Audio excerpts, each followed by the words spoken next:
Mísseis para o Irã. Ajuda secreta aos contras. Contas secretas na Suíça e subornos a obscuros vendedores de armas. Alguns estudiosos dizem que o caso Irã-Contras foi mais complexo do que qualquer trama já inventada por Hollywood. As revelações da intriga internacional estarreceram os americanos comuns e os experientes congressistas também. Nada pareceu mais bizarro, entretanto, do que aquela autoridade iraniana mostrando uma Bíblia com capa de couro diante das câmeras. Quem poderia esquecer seu sorriso triunfante quando informou que a Bíblia tinha sido um presente do presidente Reagan?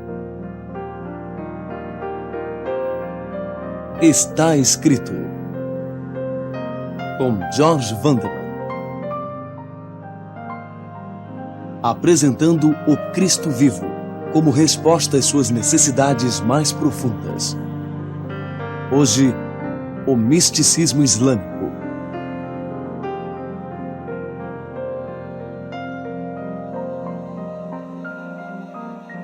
A princípio, a Casa Branca disfarçou a jactância iraniana sobre aquela Bíblia, mas depois o porta-voz do presidente confirmou. De fato, em outubro de 1986, o presidente Reagan tinha mandado a Bíblia a eles como demonstração de boa vontade.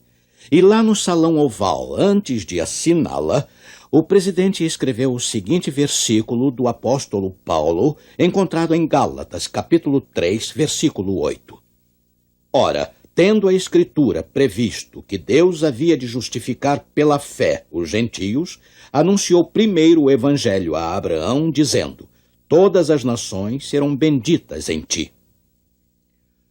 Ora, o que o presidente quis dizer ao citar este versículo? Ele estava lembrando aos iranianos que todos nós, como descendentes de Abraão, somos juntos filhos de Deus. O presidente Reagan queria desesperadamente atingir o coração dos líderes iranianos devido à sua preocupação com nossos reféns. Os nossos líderes teriam agido de modo diferente se pudessem prever que a iniciativa do Irã iria sair errada, mas certamente devemos todos aplaudir o seu desejo de alcançar um entendimento entre muçulmanos, cristãos e judeus. Embora possa parecer difícil de acreditar, todas as três religiões têm como ancestral o mesmo Abraão. E cada grupo estava representado em Camp David durante aquelas discussões de paz em 1978. O líder egípcio Sadat era muçulmano. O primeiro-ministro israelense, primeiro-ministro Begin, era judeu, é claro. E o presidente americano Carter representava o cristianismo. De vez em quando, em Camp David, os líderes acabavam falando sobre religião entre eles. O presidente Carter, em seu livro O Sangue de Abraão, lembra que Sadat parecia especialmente ansioso pelo diálogo espiritual. Com frequência, o líder árabe mencionou seu plano de construir uma capela no Monte Sinai para que os fiéis dos três grupos religiosos pudessem cultuar juntos. Sadat expressou a alegria em que muçulmanos, judeus e cristãos partilhassem do mesmo sangue de Abraão. Mas Begin pareceu um tanto embaraçado com essa ideia. Foi o que Carter observou. Este é o monte do templo na antiga Jerusalém, o local do templo de Salomão, e agora o centro das religiões mais importantes do mundo. Este templo muçulmano é a conhecida Redoma da Rocha. Ora, todas as três religiões reivindicam o mesmo pai em Abraão, e muitas pessoas têm curiosidade sobre o islamismo, a crença dos muçulmanos. Talvez você se surpreenda ao saber que a tolerância religiosa para cristãos e judeus é de fato um dos princípios básicos do islamismo. Maomé, o pioneiro dos muçulmanos, defendia o direito de os cristãos e judeus crerem tranquilamente no que desejassem. É claro, pregar o evangelho em terras islâmicas sempre foi um tremendo desafio.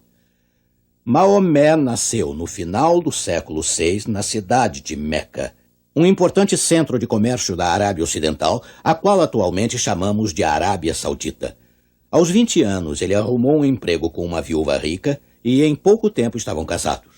Por volta dos 40 anos, Maomé teve uma visão na qual ele creu que Deus o chamou para apresentar uma mensagem especial ao mundo.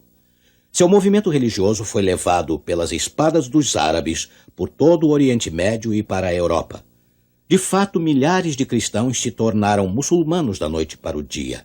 O islamismo se espalhou pelo norte até os Alpes, mantendo-se firme na Suíça até o século X. Na verdade, se os exércitos árabes não tivessem sido derrotados na Batalha de Tours por Charles Martel em 732, toda a Europa provavelmente teria se tornado muçulmana. Não é de admirar que a Igreja, nas trevas da Idade Média, temesse o islamismo quase tanto quanto nós, no século XX, tememos a guerra nuclear. Bem, existem quase 800 milhões de muçulmanos hoje em mais de 70 países, inclusive em todas as nações que cercam Israel. Muitos muçulmanos jamais saem de sua casa sem levar consigo suas escrituras, o Alcorão. Os muçulmanos adoram Alá como o único Deus e veneram Maomé como seu profeta.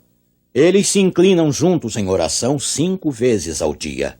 Eles também jejuam entre o alvorecer e o pôr do sol durante um mês inteiro a cada ano e evitam o jogo, as bebidas e carne de porco. Sem dúvida, os muçulmanos levam a sua religião a sério. Na verdade, a palavra Islã quer dizer total submissão a Alá. Os muçulmanos veneram Abraão, que eles chamam de Ibrahim, como seu pai fundador, que deu o exemplo de obediência e dedicação irrestrita. O que os muçulmanos pensam de Jesus Cristo? Esta é a questão. Bem, eles o aceitam como um profeta e professor, mas não como o Filho de Deus e Salvador dos pecados. Assim como muitos devotos enganados ao redor do mundo, eles acreditam que podem se salvar por suas próprias boas obras. Bem, já que os muçulmanos rejeitam a Jesus como o Messias, será que têm o direito de se considerar o povo escolhido do céu? Por eles terem o sangue de Abraão, será que eles podem reivindicá-lo como seu pai espiritual? Perguntas bastante provocantes, você não acha? E quanto ao povo judeu, que também rejeitou Jesus como o Messias? Eles não o veneram como um profeta, como os muçulmanos fazem. Podem os israelenses hoje se considerar o povo escolhido de Deus através do sangue de Abraão, apesar de rejeitarem o sangue de Cristo? Muçulmanos, judeus e cristãos, todos honram o mesmo pai espiritual. Será que todos temos direitos iguais em relação a Abraão? Para saber isto, temos que voltar 4.000 anos no tempo e explorar as raízes da nossa religião. Eu estou aqui na velha Hebron, o lugar onde Abraão comprou um pedaço de terra para enterrar sua esposa. Aprendemos que o nome original de Abraão era Abrão e o nome de sua esposa era Sarai. Pela fé, Abrão e Sarai obedeceram ao chamado do Senhor, mudando-se de sua terra natal de lugar para lugar antes de finalmente se estabelecerem na terra prometida de Canaã. Bem, depois de muitos anos de espera por um filho, eles decidiram tomar o problema nas próprias mãos, fora da vontade de Deus. A própria Sarai teve a ideia. Por que não tomar sua criada Agar e ter um filho com ela? Abrão concordou. Agar deu a ele Ismael, que os muçulmanos honram como seu ancestral. Mas Deus se recusou a reconhecer o filho de Agar como o herdeiro da promessa feita a Abrão através de Sarai. Bem, 13 anos mais passaram após o nascimento de Ismael. Finalmente chegou o tempo do cumprimento da aliança. Isso foi na noite em que o Senhor chamou Abrão para fora de sua tenda e o mandou olhar para as estrelas no céu do deserto. Assim serão seus descendentes, Deus prometeu. Aí o Senhor disse a Abrão algo mais inesperado ainda. Ele disse: "E não se chamará mais o teu nome Abrão, mas Abraão será o teu nome, porque por pai da multidão de nações te tenho posto." O nome de Sarai, Deus mudou para Sara, que quer dizer a mãe de muitas nações. Bem, foi preciso muita fé para Abraão e Sara aceitarem seus novos nomes. Como poderia um homem de 100 anos e sua esposa sem filhos de 90 anos se considerar desde já pai de muitas nações? Humanamente falando, a ideia era tola. Tão ridícula que Abraão caiu sobre o seu rosto e riu ali mesmo na presença de Deus. Imagine! Eventualmente, Abraão e Sara aceitaram a promessa de Deus e a sua fé foi contada como justiça. Note que Deus os havia declarado como pais, uma coisa que eles não eram. Uma coisa da qual eles se consideravam completamente indignos. Mas pela fé, Eles aceitaram seus novos nomes, muito embora a maneira como Deus os havia chamado não representasse o que eles eram de fato. Através desta experiência de Abraão e Sara, podemos entender a fé exigida para a aliança. A fé salvadora envolve a aceitação da declaração de Deus de algo que não somos. Como vê, quando nos arrependemos e cremos, o Senhor nos considera perfeitos através do sangue de Cristo, apesar de sermos indignos e impuros. Mas note que a fé gerou fruto para Abraão e Sara. Em pouco tempo, Isaac nasceu, o filho milagroso da aliança. E assim como a fé operou milagres para Abraão e Sara, a fé em Cristo operará milagres e vidas serão transformadas hoje. Alcoólicos se tornarão sóbrios pela graça de Deus. Adúlteros se tornarão esposos dignos de confiança. Orgulhosos legalistas se tornarão crentes humildes e felizes. Portanto, agora temos o passado das 3 religiões: judaísmo, islamismo e cristianismo. Sabe, Deus estabeleceu sua aliança com Abraão através de Sara. Seu filho Isaque foi o filho da fé, através do qual a aliança foi cumprida. Ismael, o filho da carne, nasceu fora desta aliança de fé. No sentido mais verdadeiro, entretanto, Ismael não era filho de Abraão. Afinal, ele não nasceu de Abraão, mas de Abrão, 13 anos antes do nome do patriarca ter sido mudado na base da fé. Portanto, o islamismo, descendendo de Ismael, estava desqualificado da aliança de Abraão desde o princípio. E os muçulmanos hoje, a despeito de seus elevados princípios morais, ainda carecem do princípio da fé necessário ao cumprimento da aliança. Embora o islamismo ensine dedicação e entrega, ele rejeita o evangelho. A única esperança de os muçulmanos se tornarem verdadeiros filhos de Abraão é participando da sua fé, a fé no Messias, da aliança. Ora, e quanto ao povo judeu, podem reivindicar por direito Abraão como seu pai espiritual? Bem, esta pergunta surgiu nos dias de Cristo. Os fariseus não sentiam necessidade de Jesus, afirmando já terem garantido os favores de Deus como filhos de Abraão. Mas Jesus respondeu: se fosseis filhos de Abraão, faríeis as obras de Abraão. Evidentemente, ter o sangue de Abraão não é o bastante. O povo judeu tem que obedecer à aliança da fé, como Abraão fez. Mas o que o povo escolhido de Deus fez com o seu Messias? Infelizmente, os seus não o receberam. A nação de Israel crucificou seu Messias. Mas a misericórdia de Deus continuou. O Cristo ressurreto mandou seus apóstolos primeiro às ovelhas perdidas da casa de Israel. Isto foi porque a nação judaica ainda tinha 3 anos e meio de oportunidade pela frente. Você ainda se lembra da profecia de Daniel 9? Mas aqueles 490 anos de oportunidade para aceitar a aliança se expirariam em 34 depois de Cristo. O que Israel fez com seus últimos anos da graça? Bem, milhares de israelitas aceitaram individualmente a Jesus, mas a nação em si selou sua rejeição à aliança. Após apedrejar o mensageiro de Deus, Estevão, lançaram uma grande perseguição contra todos os que crescem em Jesus. Nesta altura, os apóstolos declararam: cumpria que a vós outros, em primeiro lugar, fosse pregada a palavra de Deus. Mas posto que a rejeitais, e a vós mesmos vos julgais indignos da vida eterna, eis aí que nos volvemos para os gentios.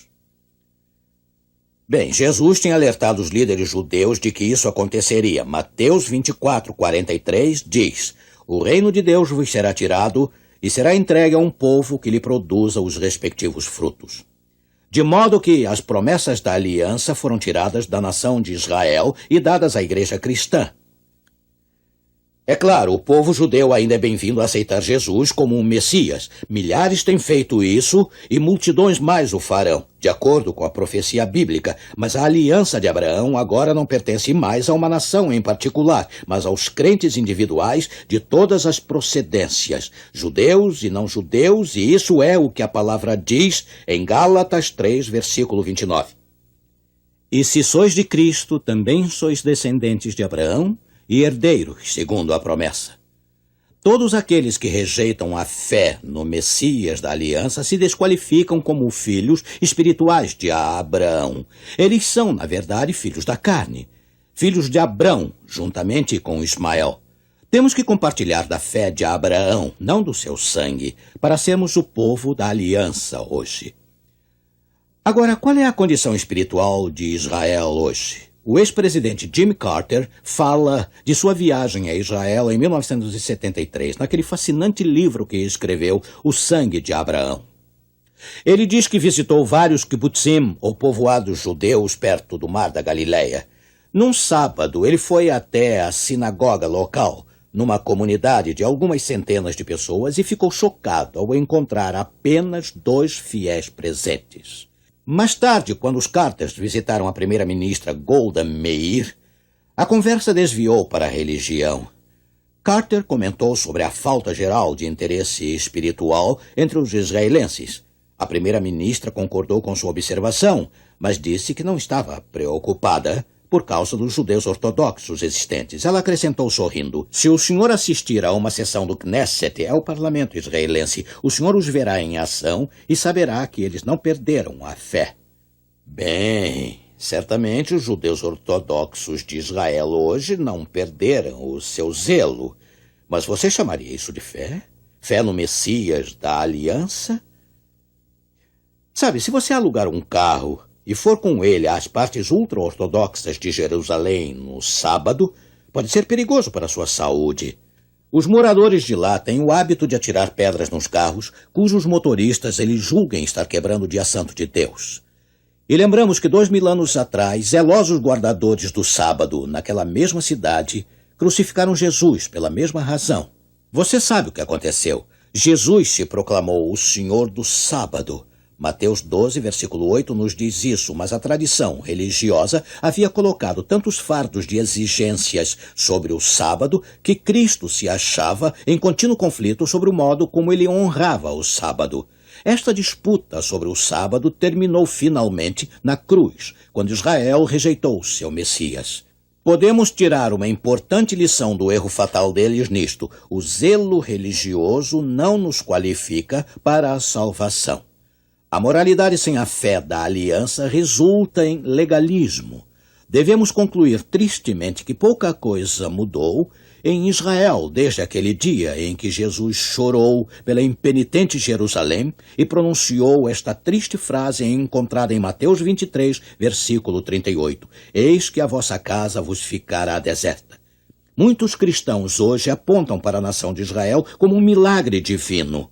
Eles pensam que vem a mão de Deus cumprindo sua aliança lá. Mas lembram-se do islamismo, a força religiosa que cresce mais rápido no mundo? Você ousaria dizer que a miraculosa ascensão do islamismo é a prova de uma bênção divina sobre os muçulmanos? Talvez devêssemos dar mais uma olhada na situação em Israel. Não é exatamente uma terra onde mana leite e mel. Paz e prosperidade são estranhas lá. Israel vem lutando com níveis de inflação de várias centenas por cento. E desde seu início em 1948, a nação tem sofrido um quase constante estado de guerra. Sem a ajuda maciça e contínua dos dólares americanos, Israel provavelmente não sobreviveria. Algo está claramente errado. Deus não luta pelos israelenses como ele fazia na época do Velho Testamento. Mais grave, entretanto, do que qualquer outra coisa em Israel é a atitude religiosa. Os convertidos a Cristo são tratados como traidores ou são até perseguidos. O governo desencoraja o evangelismo. Mas por alguma razão, os cristãos americanos não se preocupam muito com isso. Será que nos tornamos cegos pela política pró-Israel?